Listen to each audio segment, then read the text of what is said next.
hoy, así que les doy la más cordial bienvenida a todos ustedes que nos acompañan virtualmente desde diferentes partes del Perú. Sean bienvenidos y bienvenidas. Para dar inicio al curso, darles algunas indicaciones generales sobre la metodología de trabajo. Este curso, evidentemente, lo que busca es potenciar y mejorar sus conocimientos teóricos y prácticos respecto de, hola Carla, ¿cómo estás? Respecto de diferentes documentos administrativos, ¿ok? Yo sé que algunos de ustedes estudian, algunos de ustedes trabajan, otros de ustedes estudian y trabajan, puede ser en el sector público, en el sector privado, pero evidentemente hay un interés, ¿verdad? Hay un interés y una necesidad de poder trabajar en las áreas de vinculadas a la gestión administrativa. Y eso es lo que vamos a estudiar a partir del día de hoy. Si tuvieran en el transcurso de las sesiones alguna consulta o duda, utilizamos dos canales de comunicación. El primero de ellos es el chat, que ustedes ven aquí en su extremo derecho de su pantalla, que está señalado con un mensaje, y también, previa solicitud, se puede aperturar el micrófono si es que desean realizar alguna consulta o tienen alguna duda. Entonces, les agradecería que nos presentáramos en el chat cuál es su nombre, desde dónde nos escriben, o perdón, desde dónde se conectan, desde dónde nos acompañan. Si es posible también complementar esa información con su perfil profesional, si están estudiando, si están trabajando y por qué están interesados en este curso. Les agradecería que me lo hagan saber por el chat para ir rompiendo el hielo un poquito, ir conociéndonos un poco más mientras damos inicio a la clase de hoy día. A ver, vamos a esperar unos comentarios para poder dar inicio a la clase. ¿Cómo estás, Rosy? Buenas noches. Qué bueno, Pinillo Serranaque, desde Talara, Piura. Tengo muchos familiares en Talara. Yo soy del norte, soy de Chiclayo. Nací, crecí en Chiclayo. Así que tengo muy buenas referencias de Talara. Qué bueno, Rosy. Buenas noches y bienvenida. Cuéntanos, ¿de dónde nace el interés por la redacción de los documentos administrativos? Coméntenos un poquito más si es que lo deseas así.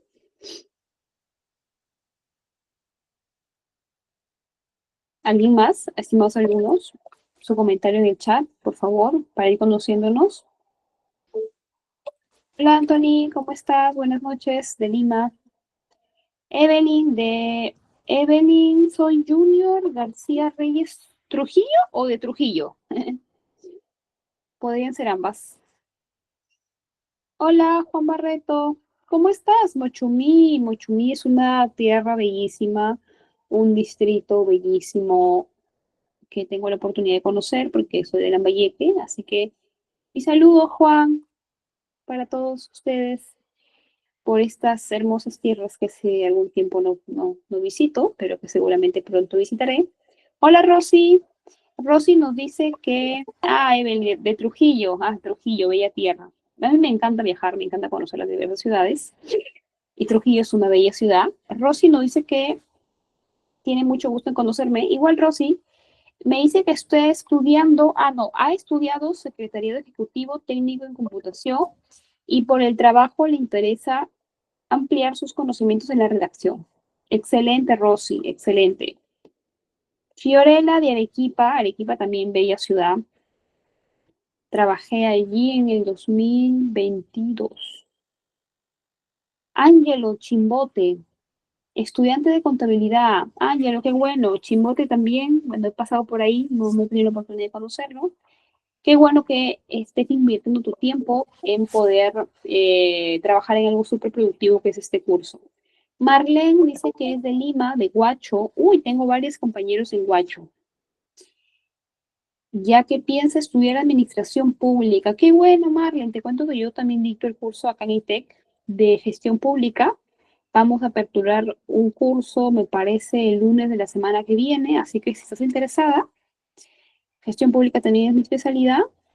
También dicto el curso, así que una buena oportunidad para hacerle marketing a mi otro curso. Ahora sí, empezamos. Ya nos conocemos un poquito. nos conocemos un poquito más. Ok, ¿me confirma si ven mi pantalla, estimados y estimadas? Genial, Marlene, ahí te veo entonces también en el otro curso. Vamos a dobletear con los dos cursos. Excelente. Muy bien. Entonces, gracias, Ángelo, por tu confirmación. Entonces, hagamos una pequeña introducción sobre la importancia de la redacción de documentos administrativos y les comparto mi experiencia, ¿ok? Mi experiencia y mi estatus actual, mis capacidades ganadas en la redacción de documentos administrativos. Actualmente yo trabajo en una institución pública. He tenido la oportunidad de trabajar en varias instituciones públicas. Entonces mi trabajo ha estado siempre orientado a la gestión social. Yo trabajo con comunidades, autoridades, grupos sociales respecto a la difusión y socialización de alcances de proyectos de inversión pública de gran escala. En ese sentido, yo como especialista estoy muy vinculada a la redacción de documentos administrativos, en dos sentidos, en dos sentidos. Actualmente, el primer sentido es en la proyección de diversos documentos solicitados por mi jefe inmediato respecto a temas muy variados, ¿no? Coordinación interinstitucional, ¿no? Informes que yo realizo en el marco de mi especialidad, ¿verdad? Para poder comunicar alguna situación, alguna contingencia, alguna situación de emergencia, algún hecho importante que deben conocer mis coordinadores. También la proyección de cartas, oficios a otras entidades cuando necesitamos articular algunos temas referidos a los proyectos en donde yo trabajo. Entonces, felizmente, yo digo que es una suerte porque no siempre pasa, de que los jefes que he tenido durante mi experiencia profesional han sido maestros para mí en varios ámbitos, pero también en la redacción documentaria. Entonces, mi consejo personal, profesional, es que para pulir tus habilidades en la redacción de documentos, primero se requiere experiencia, ¿no? Se requiere experiencia y eso solamente se adquiere con la práctica, ¿cierto? Con la práctica, con el acontecer diario, con los diferentes encargaturas y responsabilidades que tú tengas. Y segundo, ¿no? Que también vas a ir mejorando tus habilidades es en la medida en que tú vayas conociendo diversos, digamos, ¿cómo decirlo? Diversas experiencias en cuanto a visualizar otros documentos administrativos, en cuanto a conocer cómo se tramitan, cómo se gestionan esos documentos. Entonces, a lo que yo voy es a lo siguiente. Yo sé que a veces es muy frustrante conocer de otros compañeros y de otras personas para los cuales les es un poco más natural la redacción de documentos, ¿no? Y dices, pero ¿por qué yo no puedo redactar como él? ¿Por qué siempre me corrigen ese documento? ¿Por qué me observan ese documento? ¿Por qué no redacto como lo hace la otra persona? Y si eres una persona que recién se está formando, que es estudiante o que está en sus primeros trabajos, yo aconsejaría que no nos frustremos, ¿correcto? Porque uno no nace sabiendo, uno no nace conociendo, es un proceso de adquisición de conocimientos. Es un gran paso el hecho de que estén aquí acompañándonos para conocer la teoría y mejorar su práctica, porque estos dos temas van de la mano. Tú no puedes pulir tus habilidades prácticas si no lo acompañas de una base teórica preliminar, ¿no? Entonces, hoy por hoy, como les digo, gracias a maestros, a personas que me han ido también apoyando, corrigiendo, brindando sus sugerencias y cualidades, es que me siento en la capacidad de poder ya compartir mis conocimientos con otras personas, en este caso con ustedes. Pero si por ahí hay alguna persona que todavía se siente pensativa, ¿no? Y siente que eso es un ámbito difícil todavía de lograr o de pulir, yo les diría que calma, que hay que guardar la tranquilidad y que estas habilidades son adquiridas, ¿no? Son 100% adquiridas y reforzadas. Así que hay que darle tiempo al tiempo, ¿verdad? practicar lo más que podamos, ¿no? Y bueno, si estamos en el sector público, sí de repente vamos a requerir un 50% más de esfuerzo, porque la gestión de documentos administrativos en el sector público y en el sector privado son, me refiero al procedimiento de gestión diferentes, ¿no? Las estructuras pueden ser bastante similares, pero en el Estado hay que respetar otras cosas, ¿no? Hay que respetar mucho, además de los plazos, las formas, ¿no? Los diseños. Entonces ya lo vamos a ir comentando un poquito más, pero solamente quiero dar como introducción que dos ideas. Primero, que las habilidades se pulen con la práctica. Y dos, que si trabajamos o aspiran a trabajar en el sector público y están interesados en la redacción de documentos administrativos, hay que esforzarnos un poquito más porque el tema es un poco más complejo, ¿no? No imposible, pero hay algunos otros parámetros adicionales que evaluar. Entonces, hoy día, ¿qué vamos a ver? Hoy día vamos a tener una sesión introductoria, queridos estudiantes, una sesión introductoria en el que vamos a conversar, a compartir ideas respecto a los fundamentos y las técnicas de la correcta redacción de documentos de la gestión administrativa. Vamos a leer los objetivos. ¿Cuáles son los objetivos que vamos a conocer el día de hoy en clase? Primer objetivo, conocer los alcances de la Ley del Procedimiento Administrativo General. Identificar los principios, características, clasificación y estructura de los documentos administrativos. Conocer y aplicar las técnicas para la correcta redacción de documentos administrativos, teniendo en consideración las principales reglas ortográficas. Esos son los tres objetivos que tenemos preparados para el día de hoy. En las siguientes sesiones ya vamos a ir viendo uno por uno los diferentes documentos administrativos en cuanto a su estructura y también en cuanto a los estilos de redacción, a las reglas semánticas y otras características que tenemos que ver, pero documento por documento.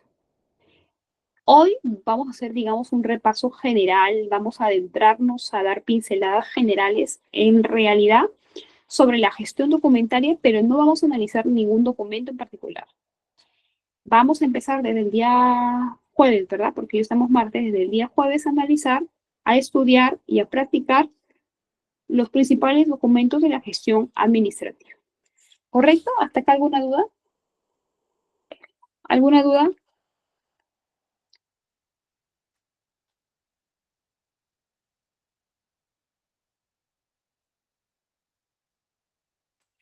¿Me escriben en el chat alguna duda?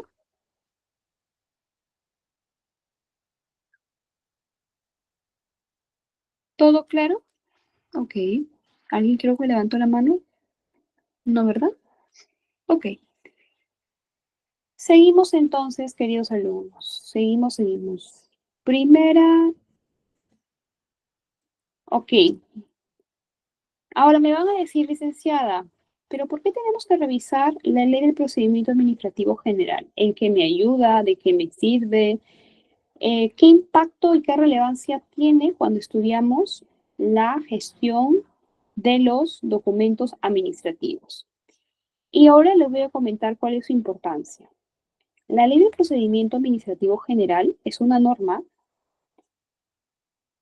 que pueden descargarlo de internet, les puedo enviar el link también para que lo puedan descargar, pero resulta de vital importancia en la gestión documentaria, porque en esta norma esta norma y su reglamento, ¿no? Evidentemente toda ley tiene su reglamento, se van a establecer, queridos alumnos, se van a establecer parámetros, conceptos y procedimientos importantes que tenemos que conocer nosotros como personas interesadas en la gestión de documentos administrativos. Por ejemplo, primer concepto que vamos a repasar. ¿Qué es un procedimiento administrativo? ¿Qué es? Cuando pensamos en un procedimiento, tenemos que pensar siempre en un proceso, ¿verdad? Un proceso. Y un proceso tiene etapas, tiene partes, ¿verdad? Tiene fases, ¿no? Cuando hablamos siempre de procesos, hablamos de un conjunto de actos que son llevados a cabo por ¿quiénes? Por entidades, ¿verdad? Entidades públicas, entidades privadas, que tienen un objetivo. ¿Cuál es el último objetivo, el fin principal de un procedimiento administrativo? Emitir un acto, ¿no? Un acto administrativo no es más que una decisión a favor, en contra, que va a producir un efecto, que va a producir consecuencias administrativas y jurídicas individuales o colectivas. Entonces, repasemos esta idea.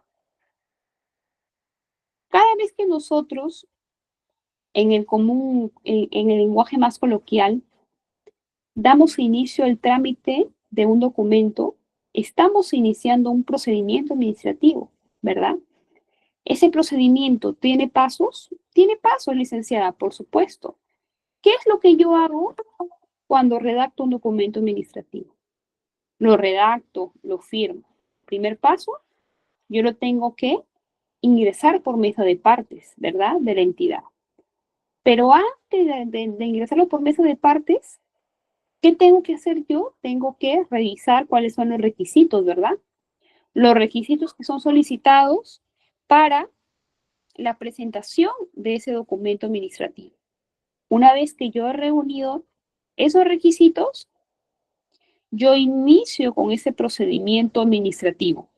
La pregunta es, yo tengo un fin, yo quiero lograr algo, yo quiero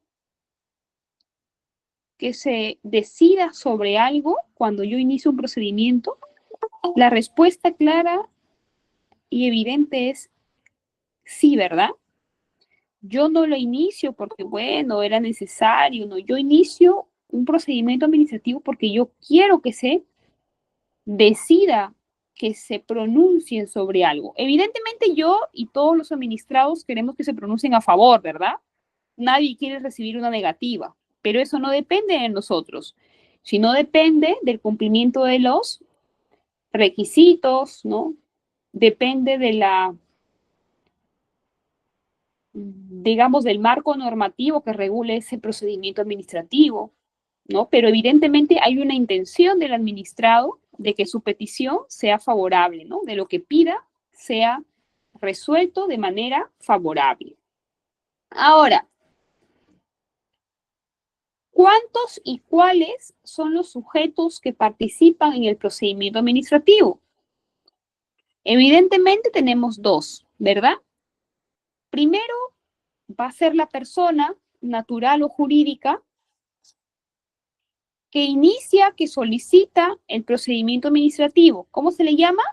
Administrado, ¿verdad? Un administrado puedo ser yo, Ana Villus, puede ser Abigail Bermejo, ¿verdad?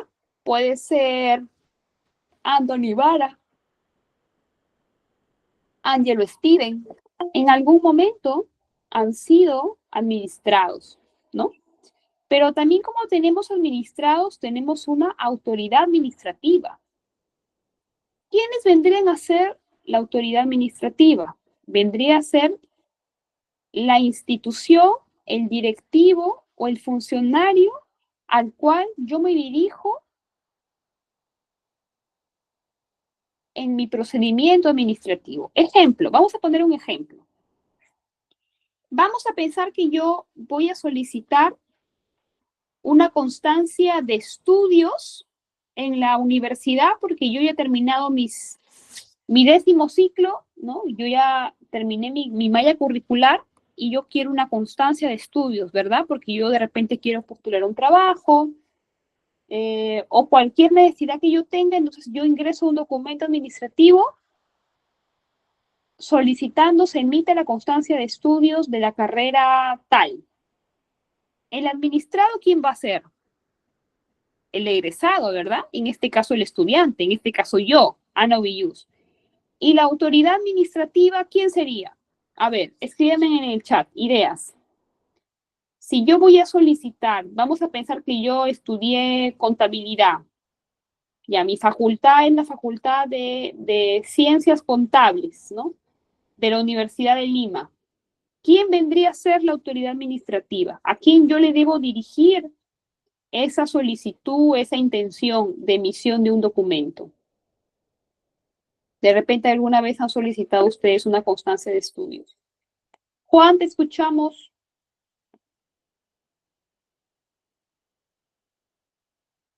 Juan.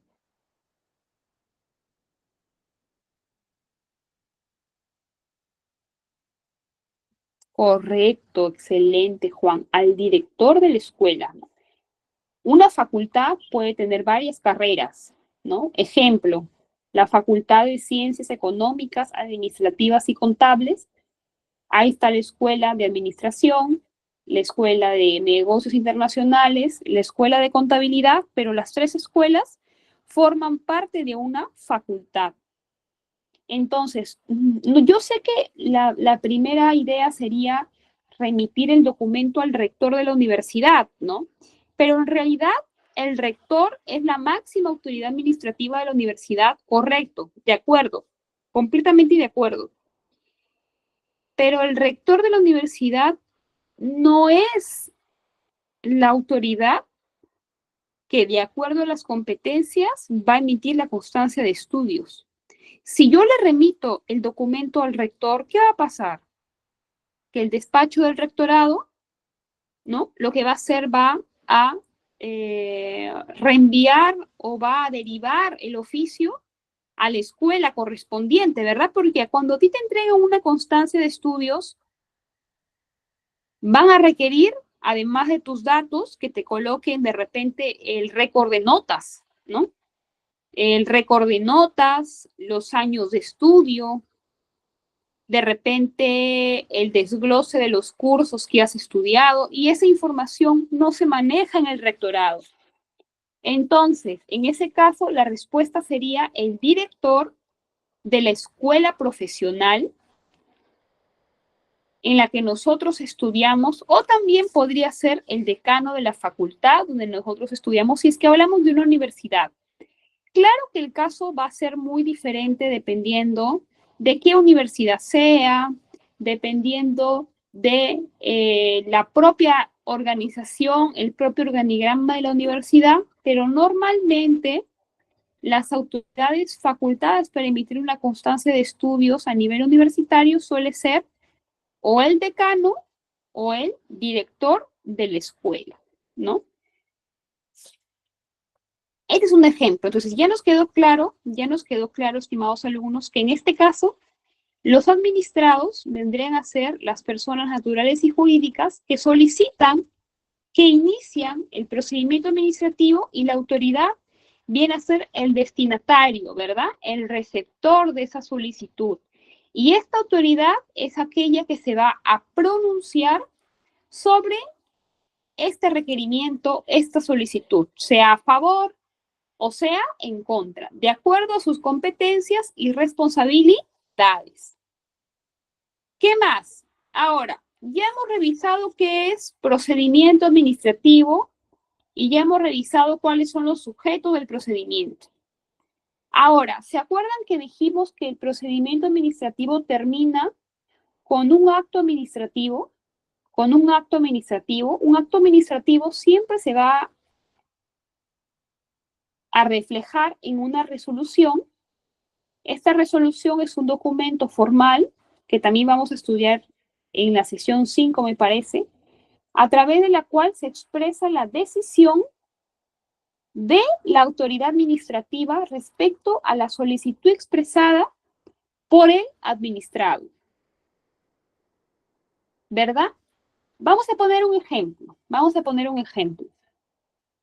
a pensar que de repente, a ver, vamos a elegir el nombre de alguno de los alumnos.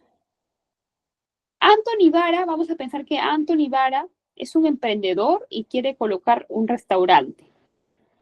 Entonces, quiere abrir un negocio. Excelente, ¿verdad? Ahora, para que él pueda abrir un negocio, tiene que tramitar una serie de permisos. ¿Es correcto? Uno de esos permisos va a ser ante la municipalidad de la jurisdicción en donde él va a abrir ese restaurante.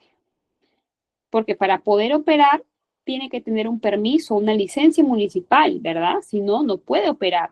por lo menos no puede operar legalmente, ¿verdad? Entonces, él va a tener que apersonarse, vamos a poner en la municipalidad de Lima, solicitar cuáles son los requisitos que establece el TUPAC, armar su expediente e ingresar su solicitud, ¿verdad? En donde él pide que se le otorgue la licencia de funcionamiento al restaurante Tres Sabores para que funcione como un restaurante, ¿verdad? Ubicado en tal lugar con tales características.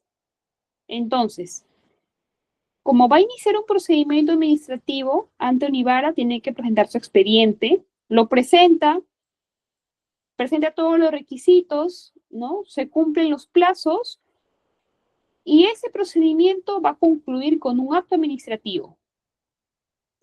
Vamos a pensar que de repente Anthony no acondicionó bien el local, no colocó extintor, no colocó las señaléticas de seguridad, no colocó el aforo, y cuando llega el inspector de la municipalidad, porque siempre va a llegar un inspector a hacer un informe, se da cuenta que el local no cumple con las condiciones mínimas de seguridad para funcionar como un restaurante y le deniegan su solicitud.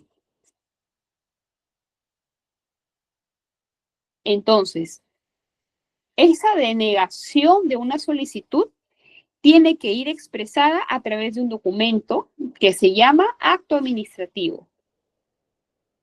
Dependiendo de la norma que tenga la municipalidad, él podrá apelar, ¿verdad? Él podrá apelar, bueno, decir que no estaba informado, que lo asesoraron mal, que ya lo levantó las observaciones. Bueno, ya es un tema muy, muy particular del caso, pero esa decisión de denegación, por ejemplo, va a tener un efecto. ¿Cuál es el efecto inmediato de esa resolución? ¿El restaurante puede operar o no puede operar? ¿Qué efecto generaría ese acto administrativo, estimados alumnos?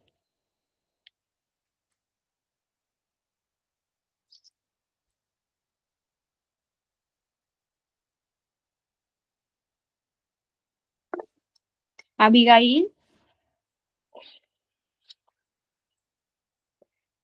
hola, ¿te escuchamos o te leemos? Abigail, ¿le escuchan ustedes, alumnos, o soy yo la que tiene el problema?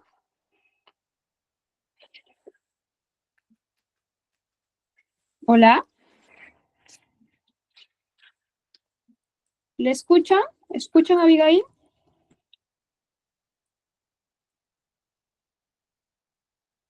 Abigail, aló, ¿no, verdad? Ya, correcto, Juan, no se puede operar el negocio. ¿Qué pasa si Anthony hace caso omiso al acto administrativo y abre su restaurante? Porque ya tiene que pagar alquiler, porque ya lo anunció en redes sociales, porque lo están presionando para abrir. ¿Qué pasa si él apertura el negocio bajo conocimiento de que tiene una resolución que lo deniega? Primera consecuencia, pueden clausurar su negocio. Pueden colocarle una multa pecuniaria, ¿no? O sea, una multa en dinero. Y también lo pueden denunciar a él. ¿Por qué? Por desacato a la autoridad, ¿verdad?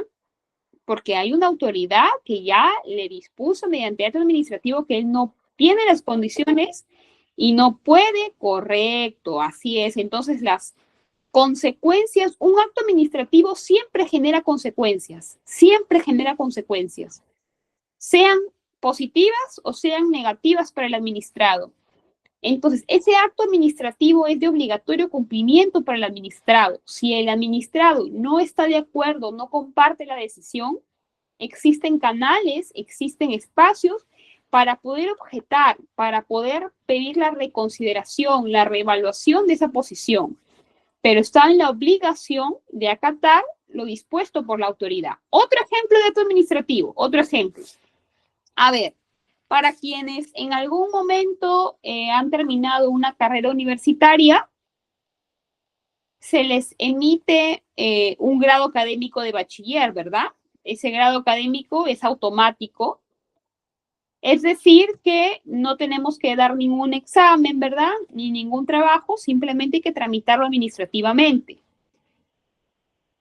Cuando tú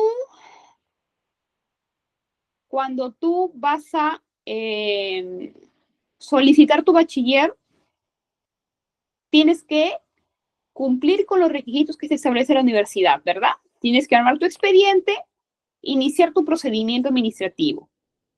Ese procedimiento administrativo tiene varias etapas, tiene varias fases, que en general son las mismas, pero que varía de universidad en universidad. Les voy a dar el ejemplo de la universidad donde yo estudié mi pregrado. Yo estudié en la Universidad Nacional Pedro Ruiz Gallo. Yo estudié ahí Ciencia Política en el año 2013. Cuando me gradué, yo tenía derecho al bachiller automático, entonces yo presenté mi expediente, ¿verdad? Que fue un proceso largo, tremendamente largo y tedioso. Pero el acto administrativo principal de este procedimiento de bachiller era la aprobación de mi grado en una instancia que se llama Consejo Universitario. ¿Qué es el Consejo Universitario? Es la máxima organización, el máximo órgano dentro de una universidad que está compuesto por el rector y también por los consejeros universitarios, ¿verdad? Para los que han estudiado en una universidad pública o privada, saben que existen consejeros universitarios. Bueno, entonces, este consejo universitario se reúne cada cierto tiempo de forma ordinaria o de forma extraordinaria para discutir ciertos asuntos de relevancia para la universidad. Uno de esos asuntos para los cuales se reúne cada cierto tiempo es para aprobar los grados y los títulos universitarios. Cuando a ti te aprueban tu grado de bachiller, por poner un ejemplo, se aprueba en una sesión de consejo universitario. Y ese consejo universitario emite una resolución, que es un acto administrativo, ¿no? En donde se dice que la alumna Ana Cecilio Villustilla, con código de estudiante tal, ¿no? Habiendo cumplido los requisitos mínimos, se aprueba otorgarle el grado de bachiller en tal especialidad. Entonces, esa resolución va a servir para que a mí se me emita el grado, que es digamos, lo que ustedes ven, que es el cartón, digamos, que te entregan a ti, ¿verdad? Pero eso se fundamenta en un acto administrativo, ¿correcto? Para responder la pregunta de Anthony, dice, denuncia penal. Bueno, yo no digo que es en todos los casos, porque seguramente hay muchas personas que no acatan resoluciones de la municipalidad y bueno, la municipalidad no tiene la logística necesaria para poder atender o observar, porque no tiene esa capacidad. Pero si tú eres uno de los desafortunados que te han identificado que estás incumpliendo con esas normas, evidentemente hay una sanción administrativa y también podría haber una sanción penal, porque la municipalidad a través de su procuraduría podría denunciarte, tendría el derecho de denunciarte a ti por desacato a la autoridad. Y ese, evidentemente, es un proceso penal. Sigamos. Ahora, este acto administrativo, ¿qué características debe tener para ser considerado como válido? Bueno, primero que debe ser competencia. ¿A qué se refiere con competencia? A que la autoridad que se pronuncie sobre el tema sea competente para pronunciarse sobre ese tema. Por ejemplo, si vamos a nosotros solicitar una licencia de funcionamiento, existe un documento de gestión a través de la cual se dice ¿Qué gerencia o qué sugerencia es la competente para ver esos procedimientos, verdad? En el caso de que ese acto administrativo sea firmado por una autoridad que no tiene la competencia, evidentemente uno puede demandar o denunciar la invalidez de ese acto administrativo. Segundo, la motivación. Una decisión de la autoridad administrativa siempre tiene que estar bien motivada. ¿A qué se refiere motivada? A que debe estar bien fundamentada. Tú no puedes otorgar o negar una solicitud si es que no has cumplido con todos los pasos y tienes los argumentos legales para poder, o mejor dicho, que esos argumentos le den fundamento a tu decisión. Si tú deniegas, tendrás que argumentar cuáles son los informes que sustentan tu decisión, cuáles son los incumplimientos que argumentan tu decisión. Si tú estás o si tú vas a otorgar un derecho o una solicitud, también tienes que fundamentar cuál es la norma que amerita el otorgamiento de esa decisión, cuáles son los requisitos que ha cumplido, cuáles son los informes favorables, ¿no? Entonces, siempre la decisión tiene que ser motivada, fundamentada en normas y también en fundamentos de hecho, ¿no? Que te sustente, porque si mañana más tarde alguien fiscaliza ese acto administrativo, tú vas a tener cómo demostrar de que se cumplieron los plazos, se cumplieron los requisitos y se cumplieron los procedimientos necesarios que te llevaron a ti como autoridad a pronunciarte a favor o en contra de la solicitud del administrado. ¿Correcto? Hay que tener mucho cuidado en eso. ¿Qué más? El procedimiento regular, ¿no? Recuerden que todo procedimiento administrativo indica pasos, indica plazos, ¿no? Que tienen que ser acatados en sus extremos. Entonces, si tú demuestras que no se ha seguido el procedimiento regular, también podrías demandar la invalidez del acto administrativo. Posiblemente el acto administrativo sea el documento más importante del procedimiento administrativo. No solamente es el documento final, sino también el más importante. ¿Hasta acá alguna pregunta? ¿Estoy siendo clara? Por favor, sean sinceros. ¿Alguna consulta adicional que pueda absolverles? ¿Algún caso sobre el cual quieren que hable? ¿Alguna experiencia que les haya sucedido de lo que he estado conversando, que quisieran compartir? Yo encantada de poder hacerlo.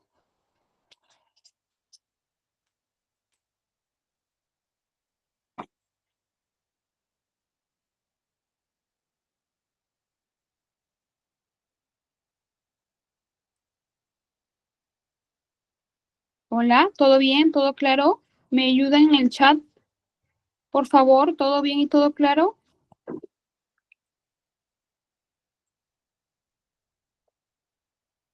Gracias, Javier. Gracias, Eliseo. Muy amables. Ahora, vamos a una parte de opinión. ¿Qué entendemos por documentos administrativos? A ver, vamos compartiendo en el chat. ¿Qué entendemos por documentos administrativos? Pueden darme ejemplos, si quieren, decirme ejemplos, decirme conocimientos previos, pero vamos intercambiando ideas sobre qué entendemos por documentos administrativos. Los leo, los escucho. A ver, ¿qué entendemos por documentos administrativos, alumnos? Ya, oficio, memorando, perfecto, Verónica, gracias, son ejemplos de documentos administrativos. ¿Para qué sirven, Verónica, esos documentos administrativos? ¿Cuál es su utilidad? ¿Para qué los has utilizado? De qué nos ayudan? A ver, Abigail y Evelyn. Abigail primero.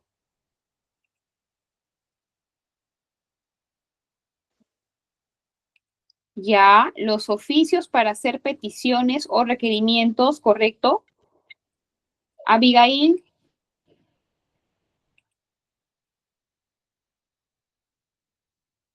O Evelyn, no sé quién está con el audio prendido. Maestra, buenas noches. Disculpe, estoy con el correo de... Hola, dime. Soy Junior.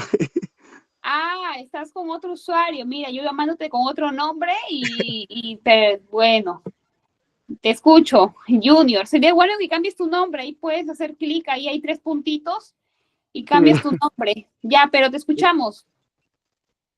En el tema dijo ¿qué eran los documentos administrativos Sí, o para qué se utilizan? sí.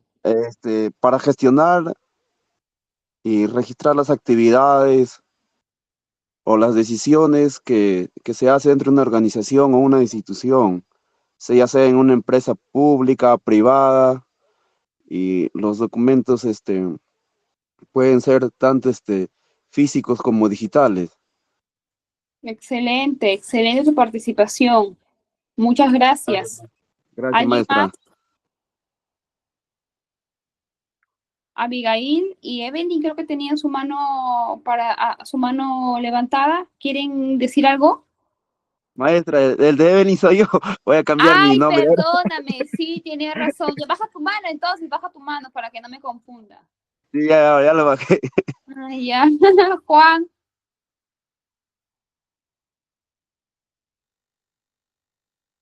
A ver, vamos a leer comentarios.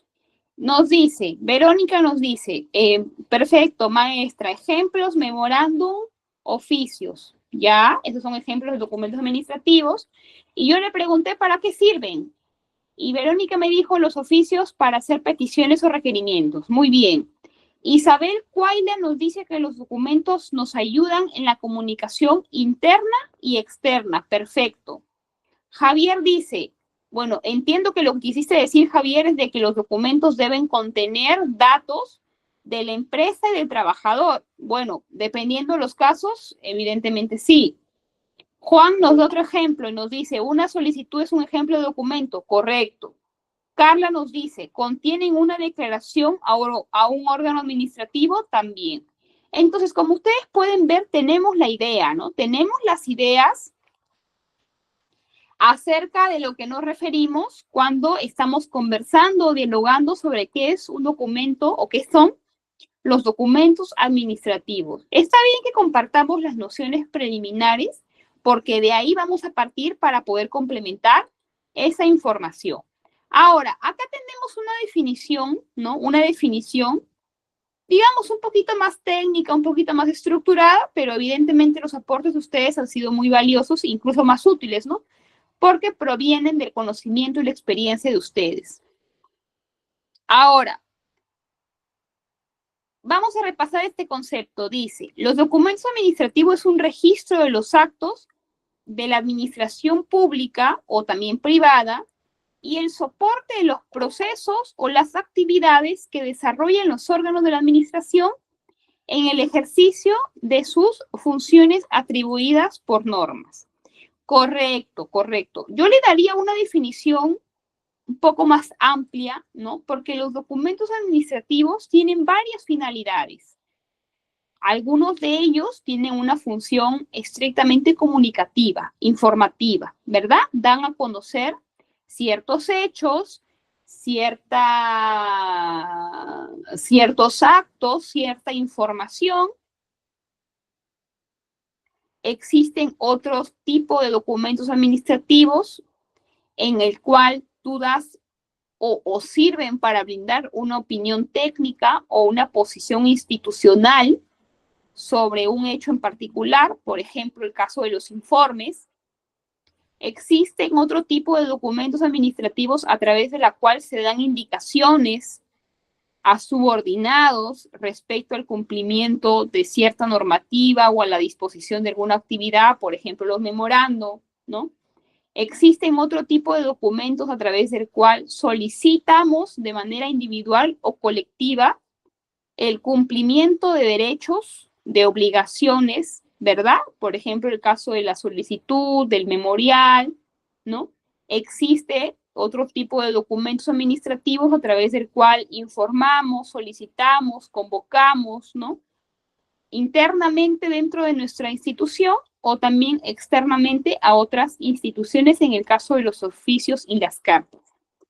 En pocas palabras, estimados alumnos, los documentos administrativos tienen múltiples finalidades. Son el soporte en la gestión administrativa pública o privada porque permiten llevar un registro, ¿verdad? Permiten llevar un orden, ¿verdad? Permiten llevar una sistematización de los actos y las actividades de la gestión. ¿Tienen principios? Claro que tienen principios. Y a continuación los vamos a revisar. Primer principio, el principio de la formalidad. ¿En qué sentido? Que la redacción de los documentos administrativos implica el uso, por ejemplo, de un lenguaje formal, ¿no? De un lenguaje mucho más sofisticado, de un lenguaje, en algunos casos, un poco más técnico, ¿verdad? Entonces, cuando tú redactas o vas a redactar un documento administrativo, pues no lo vas a hacer como redactas de repente, como escribes en WhatsApp, como escribes en redes sociales. No es el tipo de lenguaje que estamos buscando, ¿verdad? Los documentos administrativos tienen y revisten una formalidad que tenemos que respetar y en ese sentido tenemos que tener claro, por ejemplo, que hay que respetar reglas ortográficas, reglas semánticas, hay que usar un lenguaje claro, pero también coloquial, pero también formal, ¿verdad? ¿Qué más? La simplicidad. Bueno, ahí algunos son expertos en hacer complejo algo que no lo es, ¿no? Yo creo que hay una línea muy clara entre redactar correctamente un documento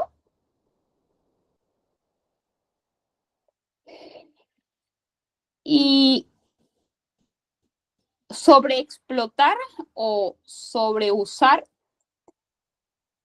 algún tecnicismo innecesario que lo que va a hacer es volver incomprensible tu documento. No sé si alguna vez ustedes han leído, han revisado, les ha llegado o han enviado algún documento administrativo que para simple vista parece ser el documento remitido por una persona con 3 maestrías y 4 doctorados, pero que realmente si tú lo lees, no lo comprendes. O sea, mejor dicho, se pueden enredar en sus propias ideas. Entonces, no hay que confundir el uso y el abuso, porque eso nos puede llevar a impedir o a tergiversar o a evitar que el espíritu de nuestro documento sea entendible para la otra parte. Porque nosotros tenemos que pensar que quien lo redacta es una parte, pero nosotros siempre enviamos un documento a un destinatario, ¿verdad? Enviamos el documento a otra parte. Esa otra parte lo tiene que leer y comprender. Entonces, también cuando redactemos, no solamente pensemos en nosotros, sino también pensemos en la otra parte que va a tener que leer ese documento y posiblemente no sea solamente una persona, sean varias. Entonces, tratemos siempre de redactar y de expresar lo estrictamente necesario y no hagamos complicado el documento solamente por querer hacerlo más interesante, por querer hacerlo o por querer impresionar a la otra parte, ¿no? Ese es un error que a veces cometemos, pero que evidentemente nos puede generar más un problema a nosotros que al quien lo recibe. Correcto. En pocas palabras, ser claros, directos y sencillos, ¿no? Por querer impresionar, a veces cometemos errores y finalmente nos pueden devolver el documento, ¿verdad? Nos pueden rechazar la solicitud simplemente porque no fuimos claros en lo que estamos expresando. ¿Qué más?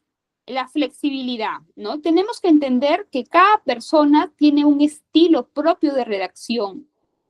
Yo no puedo calificar de mejor o peor un estilo simplemente pensando que mi estilo es el único, el mejor, ¿no? Y que el estilo de todos los demás no importa. No, sino que tenemos que entender que cada persona tiene un estilo de redacción y que hay que tener la amplitud y la flexibilidad para poder comprender y respetar los diferentes estilos de redacción.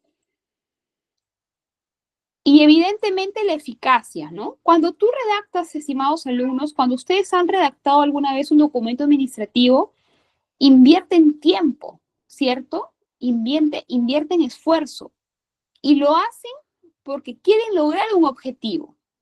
Entonces, el espíritu de esa redacción siempre tiene que ser con el objetivo de persuadir a la otra parte. Tú tienes que redactar pensando también en la parte que lo va a recepcionar, poniéndose en su lugar. Entonces, tienes que usar todas las herramientas necesarias para lograr convencer a la otra parte de que lo que tú estás manifestando es lo correcto y es lo que te corresponde, ¿no? Tienes que tener esa capacidad en tu redacción de persuadir, de convencer a la otra parte de que tu posición, tu información es la correcta y es la que deben de acatar o que deben acoger. Porque si tú lo haces simplemente porque, bueno, es tu obligación, es lo que te pidieron hacer, ¿no? Lo haces por compromiso, por obligación, posiblemente no cumple con el objetivo, ¿no? Y estarías haciendo pues una pérdida de tiempo y de esfuerzo. Entonces, si te encomiendan o si tú personalmente vas a redactar un documento, hazlo con la intención y con el objetivo de lograr que la otra parte acepte, acate y te otorgue lo que cualquier tema o cualquier acápite que tú estés solicitando. Bueno, estas características de los documentos administrativos podríamos decir que se deducen, ¿no? Evidentemente, todo documento administrativo tiene un emisor. ¿Existirán hoy por hoy documentos administrativos anónimos? O sea, yo puedo enviar un documento y no poner mi nombre, no poner mis apellidos, no poner mi DNI, no poner mi dirección. ¿Me recepcionarán un documento que no tenga datos completos del emisor? ¿Ustedes creen?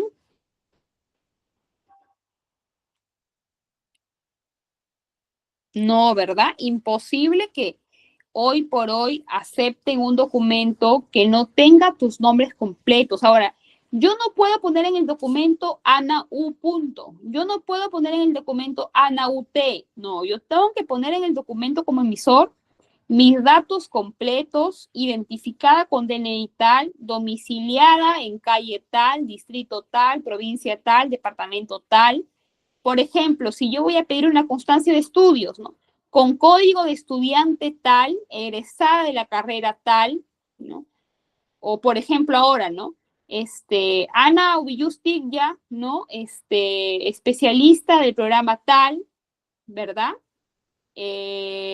O responsable del área tal. Entonces yo tengo que identificarme como corresponde, ¿verdad? No puedo simplemente omitir los datos o en el peor de los casos ser anónimo. Eso es imposible. Los documentos administrativos evidentemente generan efectos, ¿verdad? Generan efectos dependiendo de la posición que sea otorgada por la autoridad administrativa, y los documentos administrativos evidentemente tienen una validez, ¿no? Tienen una validez. ¿Qué más? ¿Qué tipos de documentos administrativos existen? Cuando estuvimos repasando el concepto de documentos administrativos, dijimos que los documentos administrativos tienen diversas finalidades, ¿no? Comunicar, disponer, informar, invitar, disponer, ¿no? Creo que ya lo dije. Entonces, los documentos administrativos para mejor organización se han clasificado, tienen una organización, ¿verdad? En este PPT tenemos una clasificación en 4 grupos. Ay, perdón, presioné lo que no debía. Primer, la clasificación, documentos de transmisión. Contienen una declaración de conocimiento o de comunicación. de conocimiento o comunicación. Por ejemplo, si nosotros vamos a invitar a una jornada de integración a todos los colaboradores de una entidad, nosotros vamos a manifestar una situación a fin de que otros colaboradores tomen conocimiento o participen, ¿no? Estamos comunicando una información, estamos trasladando una invitación. Entonces, ese tipo de documentos que se encargan de transmitir datos, de transmitir información, son documentos administrativos de tipo de transmisión, ¿verdad? Normalmente que encontramos a los oficios y las, perdón, voy a estornudar.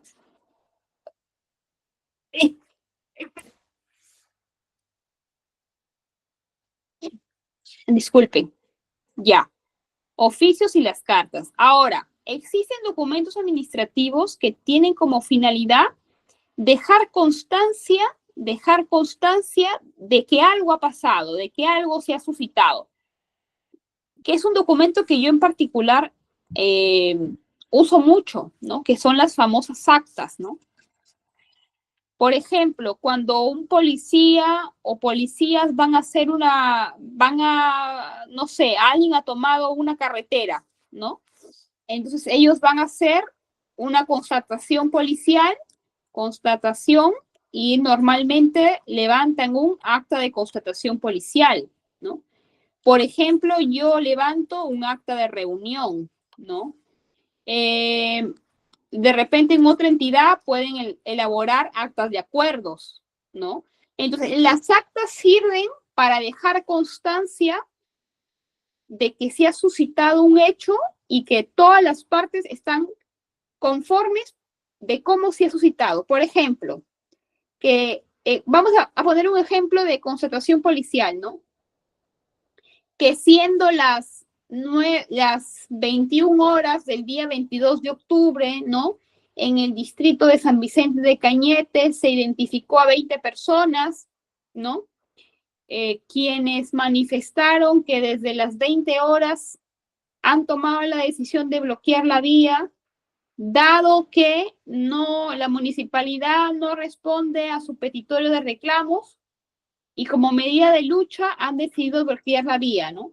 Que la policía le informó que está tipificado como un delito el bloqueo de las vías, que se invitó a liberar la vía, encontrándose la oposición de las partes, ¿no? Solicitando su documento de identidad, la cual se negaron a otorgar, ¿no? Entonces se deja constancia que estos hechos van a ser informados a la Fiscalía, a la Defensoría, para que se tomen las acciones pertinentes, ¿no? Entonces, las actas, por ejemplo, nos sirven para dejar constancia de un hecho novedoso, como lo dice Robert, de un hecho nuevo, de un hecho de relevancia, ¿no? De un hecho de relevancia para las partes, para que cuando pase el tiempo haya un documento sobre el cual se resumen los alcances, los acuerdos, los puntos que se abordaron, las posiciones institucionales, porque la memoria es frágil, ¿no? La memoria es frágil, ¿no? Nos reunimos hoy día y yo te pregunto la semana que viene y ya no te acordaste con quién te reuniste, qué trataste, ¿verdad? ¿Qué acordaste? Ya no te acuerdas, porque no tenemos pues una memoria de hierro, ¿no? Entonces, las actas nos ayudan. También puede ser, Javier, algo inesperado, ¿no? Yo te doy un ejemplo de algo inesperado. Yo que trabajo en el tema social, ¿no? Me ha pasado y me seguirá pasando seguramente de que hay hechos donde personas pueden parar una obra, ¿no? O pueden manifestarse en contra de algún hecho, ¿no? Tú no sabías que iba a pasar eso, tú no pensabas que iba a pasar eso, simplemente ocurrió, aconteció. Entonces tú tienes que dejar constancia que ese hecho se ha suscitado para que, en mi caso, para informar a mi coordinador, ¿no? El coordinador, jefe, esto pasó, esto sucedió, yo pedí tal apoyo, ¿no? Yo hice tal coordinación. Entonces se deja constancia de los hechos para conocimiento y también para decisión de las autoridades que están encima de ti, ¿no? O mejor dicho, están con un cargo de responsabilidad o tú estás bajo su responsabilidad. ¿Qué más? Tenemos documentos administrativos de decisión. Por ejemplo, una resolución, ¿verdad? Una resolución es un acto administrativo de decisión, porque a través de una resolución tú vas a poder tomar conocimiento de la posición institucional sobre tu solicitud. ¿Fue aceptada? ¿Fue denegada? ¿Fue observada? ¿Fue declarado procedente? ¿Improcedente? ¿No? Entonces, este tipo de documentos administrativos suelen ser las resoluciones. Y también tenemos documentos administrativos de juicio. ¿Quién me dice un ejemplo de documentos administrativos de juicio? En donde se contiene una declaración de voluntad de la administración.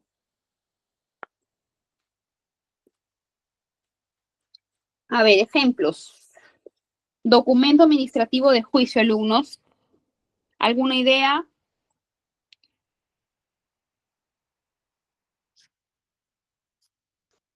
Un acta de demanda. Acta de demanda. A ver, un poquito más específico. Por ejemplo, cuando tú, por ejemplo, Sí, te escucho. puede ser por una demanda por incumplimiento por ejemplo, de alimentos para sus hijos, Ya. o puede ser también una demanda por un incumplimiento contractual. Por ejemplo, en este caso, una empresa puede, se le puede demandar por ofrecer un servicio y la empresa no cumple con sus obligaciones, lo cual creo que generaría pérdidas, en este caso económicas. Entonces A ver, sería un... gracias por tu aporte. Ahorita lo vamos a analizar con más detalle. Primero vamos a analizar lo que dice Jean Paul, sentencias. Yo te diría, Jean Paul, ¿por qué no es una sentencia un documento de juicio? Más bien es un documento de decisión. Porque una sentencia, a ver, para los abogados, los estudiantes de derecho, una sentencia se expresa en una resolución, ¿verdad? En una resolución se puede sentenciar a una persona a cadena efectiva, a prisión preventiva, a comparecencia con restricciones, bueno, diferentes posiciones, pero una sentencia es una decisión de la autoridad administrativa expresada en una resolución que conocemos como una sentencia judicial, ¿verdad? Porque es expedida por el órgano jurisdiccional competente. Entonces, una sentencia vendría a ser un documento de decisión, porque el juez está manifestando o está brindando su decisión respecto a un proceso penal, civil, ¿no? Cualquiera que esté fuera. La resolución, Janet, ya dijimos que la resolución es un documento de decisión. Verónica dice, para procedimientos legales, trámites procesales. Claro, Verónica, ¿no? Esta resolución, siempre las decisiones de los órganos jurisdiccionales se van a expresar a través de una resolución, ¿verdad? Entonces, estas resoluciones son documentos de decisión.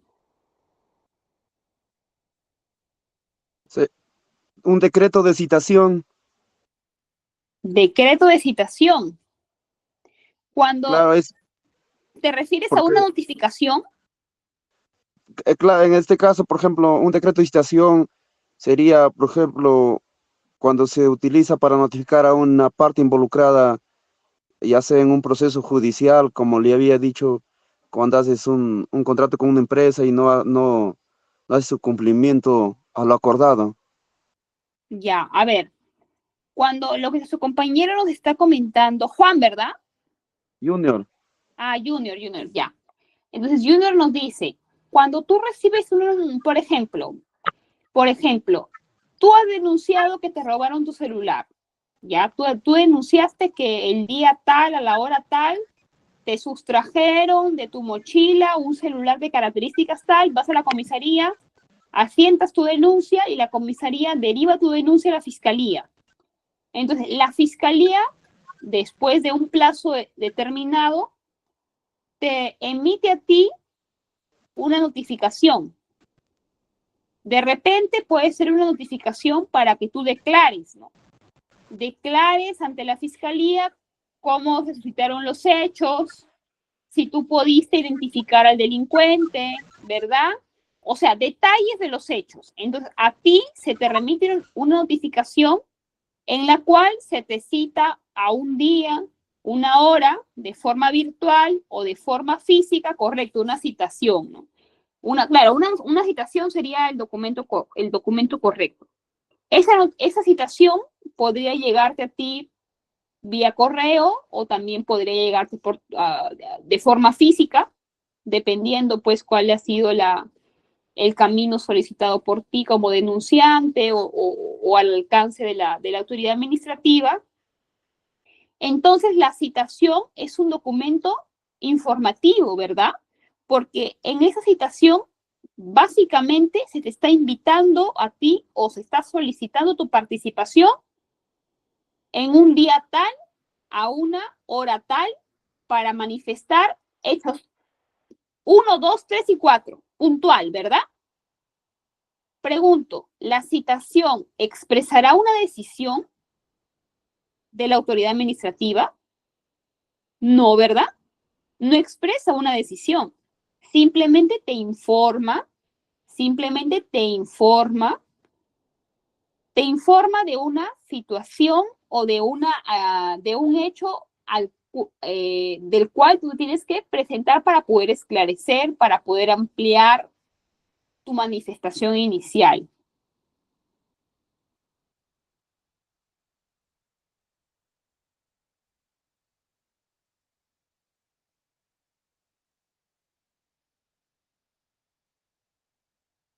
Ahora, acá tenemos comentarios de algunas compañeras, Verónica y Carla Katy, donde están hablando ya de algunos escritos o de algunos documentos de ámbito más legales, ¿no?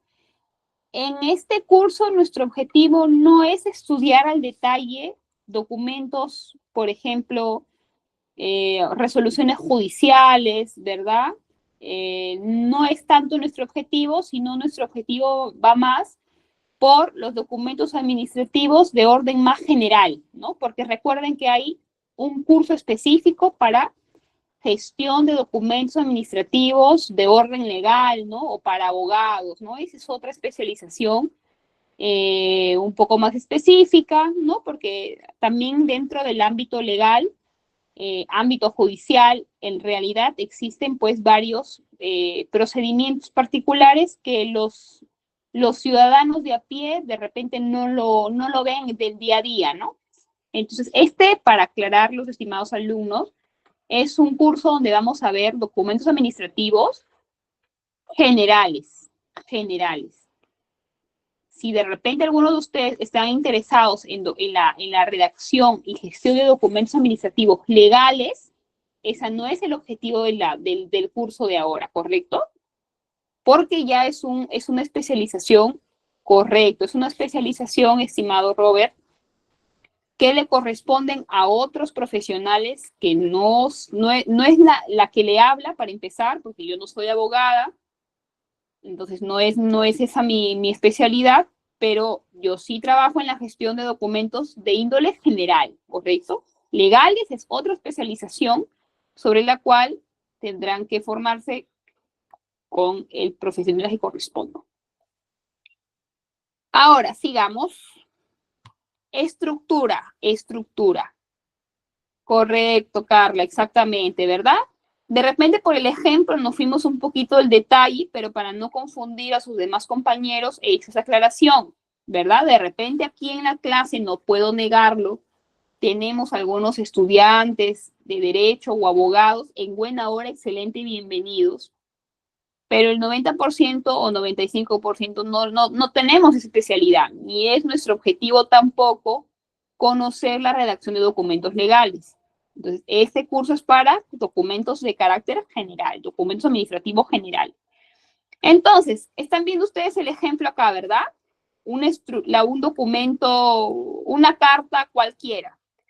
Vamos identificando su estructura. A ver, ideas al chat. ¿Qué vemos en el documento que está proyectado en pantalla? ¿Qué vemos? Yo, por ejemplo, veo un logo. ¿Qué más vemos? Correcto. El correlativo de la carta, ¿verdad? El número de la carta se llama correlativo. ¿Qué más vemos, Verónica? Asunto, destinatario, excelente. ¿Qué más vemos? ¿Qué más vemos?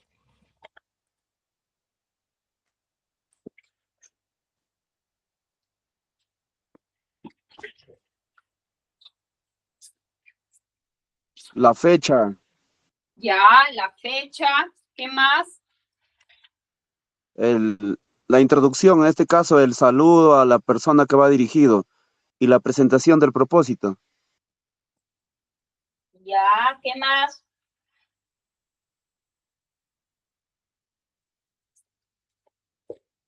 La conclusión, Bueno, vemos el cuerpo del documento. ¿Qué más? Abajo, ¿qué vemos? En el extremo inferior, ¿qué vemos? la firma y el del remitente. Correcto, la firma del remitente, ¿verdad? También vemos un pie de página o no vimos un pie de página ahí con los datos de la empresa, la página web.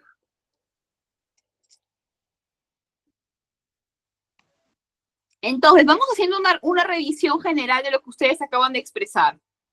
En primer lugar, nosotros en el extremo superior vemos un encabezado, ¿verdad? Un encabezado. Este encabezado está compuesto de un logo, al parecer, de una empresa que se llama Sol del Laredo, ¿no? Entonces, vemos acá en el extremo superior derecho un logo. Abajo del logo estamos viendo la ciudad, la fecha, el mes y el año de emisión del documento. En el extremo izquierdo estamos viendo el correlativo, ¿verdad? El número de carta, el año en el que fue redactado y la dependencia a través de la cual fue redactada. También vemos los datos del destinatario, ¿no? Nombres, cargo, institución, ciudad. Vemos el asunto. Bueno, vemos el cuerpo del documento, vemos la firma, la posfirma y el pie de página, ¿no? En este caso, tenemos también en la parte inferior izquierda, no sé si lo logran ver, una firma digital, ¿no? O sea, una firma física y también tenemos una firma digital. La firma física es la rúbrica que ustedes ven acá donde dice Agroindustrial Laredo y la firma digital está en el extremo superior, en el extremo inferior izquierdo del documento. Entonces, ya que hemos hecho este ejercicio, estamos en la capacidad de indicar la estructura general del documento administrativo. Primer lugar, el encabezado. ¿Qué es el encabezado? El extremo superior del documento administrativo. ¿Qué contiene? El membrete, también llamado logo, ¿verdad? Que toda institución pública o privada tiene. Este membrete, en el caso de las empresas privadas, bueno, hay que consultar, de repente las empresas tienen las empresas privadas suelen tener hojas membretadas, ¿no? O también pueden tener diseños editables de ese logo, de ese branding propio de la marca. En el caso de las entidades públicas es diferente, ¿verdad? Porque todas las entidades tienen un documento que se llama, lo voy a poner en el chat, las entidades públicas tienen un documento llamado Manual de Identidad Gráfica. Se los voy a mostrar ahorita para que ustedes vean cómo es. Hablo de las entidades públicas, ¿ya? A ver, vamos a ver, para que ustedes vean un ejemplo. Ah, algunas también tienen un QR, es cierto. Algunas tienen un QR común, pero no es que son todas, ¿verdad? Yo me atrevería a decir que por el momento son la minoría. Manual de Identidad Gráfica de la Universidad Nacional Pedro Ruiz Gallo. Ven mi pantalla, ¿verdad? Este es un manual de identidad gráfica que ha sido aprobado, porque todos los manuales son aprobados a través de una resolución. Este es un documento de gestión a través de la cual se aprueban todo lo relativo a la identidad gráfica de la entidad o de la institución. Por ejemplo, el logo, los colores de los logos, la tipografía del logo, la caligrafía del logo, las distancias, la paleta de colores, etcétera, etcétera. Miren, por acá un ejemplo.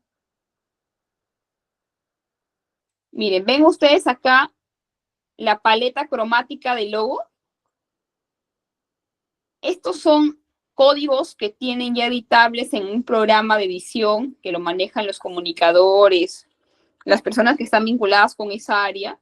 Pero lo que yo quisiera que ustedes interioricen es de que nosotros no podemos crear nuestros propios logos cuando hablamos del sector público. Todo ya está aprobado, todo ya está establecido, que tenemos que respetar. Entonces, si te dice que el logo tiene esta estructura, ese tamaño, esta distancia, esta paleta de colores, tú no puedes cambiarla a tu gusto. Tienes que simplemente acatar lo que ya está aprobado con una resolución. Una resolución que lo firma el rector de la universidad.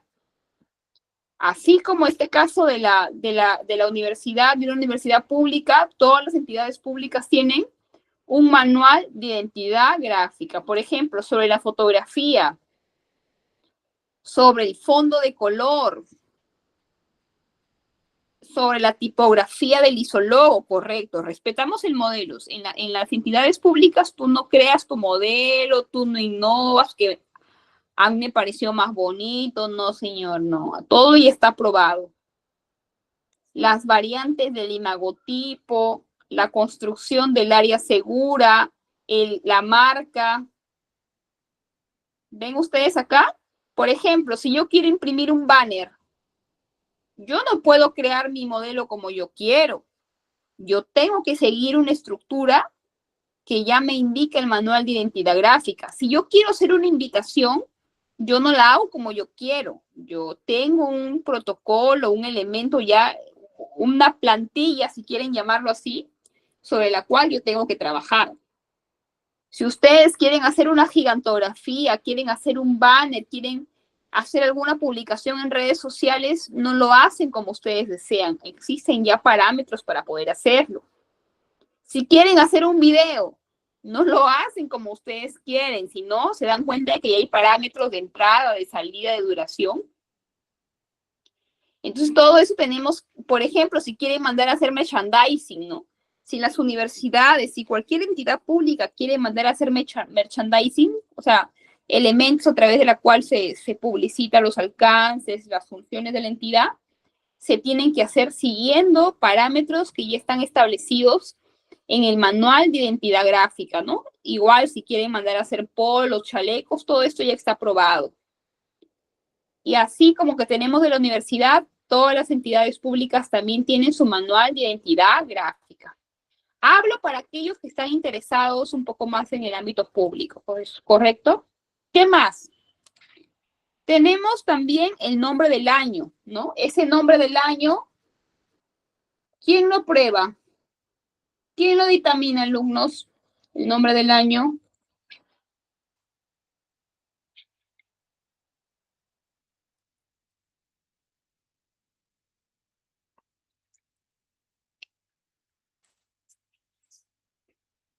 ¿Quién determina el nombre del año?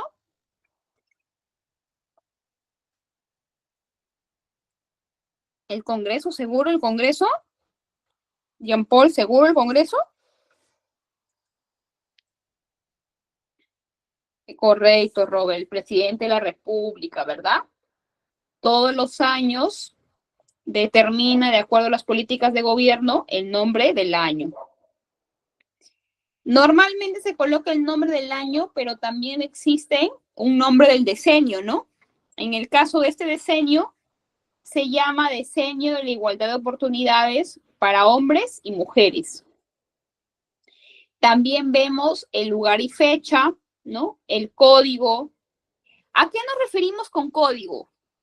Que cuando ustedes ingresen un documento, siempre les van a dar un código de trámite, ¿verdad? Un número de expediente. No sé, el 100-2024, el 120-2024.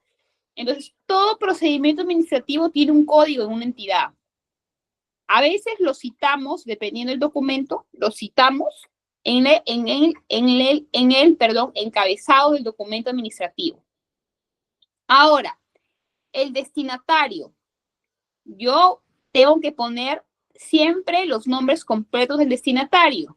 Ahora, una recomendación acá para los que trabajan en el sector público o los que remiten documentos a la administración pública.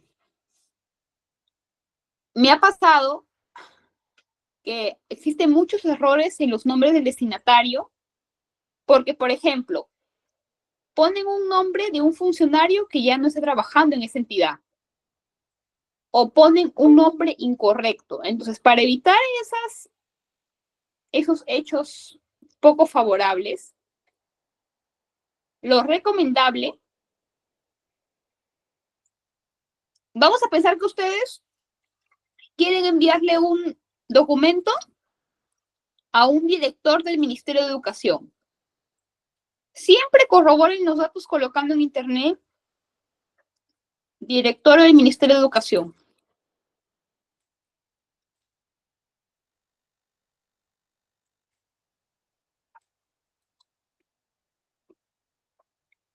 Ven acá que nos van a aparecer los datos de las autoridades, nombres completos, completos. Si tiene dos nombres. Si se llama Nicolo con doble C, hay que ponerle Nicolo con doble C, ¿verdad? Hay que respetar la correcta redacción de los nombres y también el correcto nombre del cargo. Correcto. Y estos documentos, estos portales siempre están actualizados. O sea, si el ministro deja de ser ministro mañana va a aparecer el nombre del nuevo ministro. Para evitar errores de que pasa mucho que ponen datos de personas que ya no tienen los cargos, ya no ocupan esas responsabilidades, entonces, ¿qué va a pasar? Que les van a devolver el documento, les van a observar el documento. Por eso es mejor tomarse unos minutos y revisar, cerciorarse de que esa persona efectivamente siga ocupando el cargo y no solamente eso, sino que los datos que coloquemos sean datos completos, bien redactados y el cargo también sea completo. Completo. Así ustedes pueden colocar directorio. Vamos a poner otro ejemplo. Directorio de la RENIEC.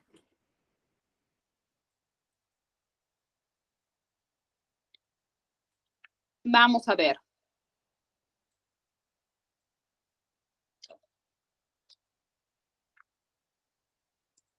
¿Se dan cuenta? Nombres completos acá. Nombres y cargos completos. Para que no te equivoques. Ahora, me van a preguntar, licenciada, ¿y cómo hacemos con las empresas privadas? Bueno, es más difícil. Y les digo por qué.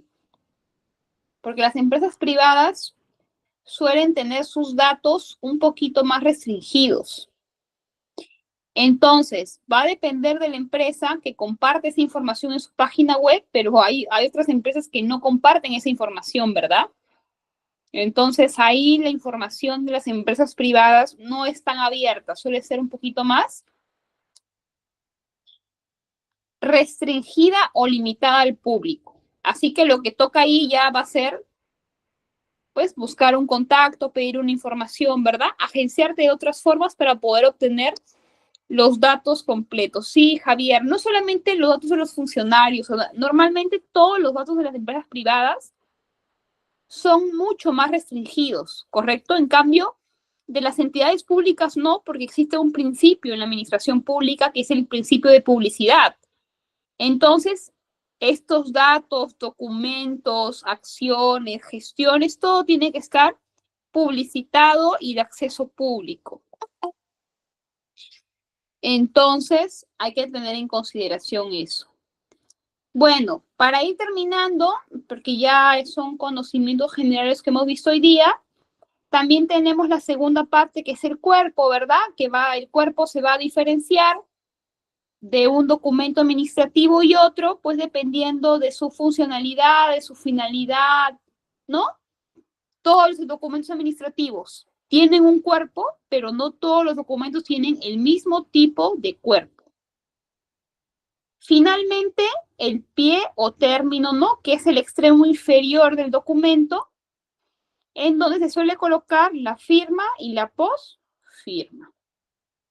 Bueno, eso es todo lo que hemos visto por hoy. Espero que les sea de utilidad. Los espero el día jueves para ver. El jueves vemos el oficio y la carta. Vamos a ver la estructura, ejemplo, y también va a haber un apartado para que podamos practicar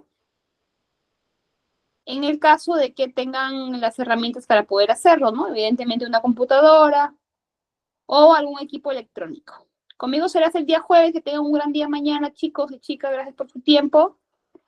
Nos vemos. Buenas noches, hasta mañana.